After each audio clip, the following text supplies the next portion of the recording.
Asan xidmət mərkəzlərinin mərkəzləşdirilmiş elektron növbə sistemində 10 milyonuncu vətəndaş müraciəti qeydə alınıb. 14 yaşlı Arzu Əliyeva 5 saylı Asan xidmət mərkəzinə müraciət edərək Asan xidmət mərkəzindən yararlanan 10 milyonuncu vətəndaş olaraq qeydə alınıb. Arzu Əliyevanın Asan xidmətə müraciəti Daxili İşlər Nazirliyinin həyata keçirdiyi şəxsiyyət vəsiqəsinin alınması xidməti ilə bağlı olub.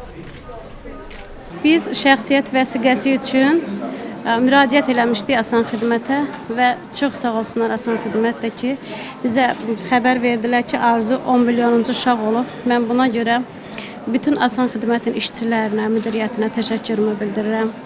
Vəsiqə mənə verdiyi üçün çox sağ olsunlar. Həmə təşəkkür edirəm. Arzu Əliyeva 10 milyonuncu müraciətin sahibi kimi təşəkkürnamə və xüsusi hədiyyələrlə mükafatlandırılıb. Mərasimə əməkdar artist Röya Ayxan da qatılıb. 10 milyoncudur və vəsiqə sahibidir. Bütün qızlarımıza, oğlanlarımıza qismət olsun. Ailəsini təbrik edirəm. Ona can sağlığı arzulayıram.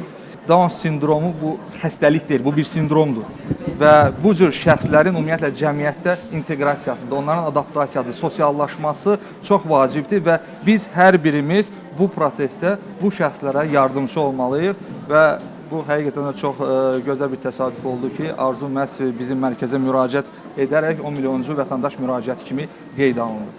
Qeyd edək ki, Arzu Əliyeva Qayğı Sağlam Nəsil Naminə İctimai Birliyinin nəzdində fəaliyyət göstərən Down sindromlu şəxslərin reabilitasiya mərkəzində təhsil alır. Xanım Nəğıyeva, Vüsal Vidadoğlu, Elmin Laçınov, Azərtac.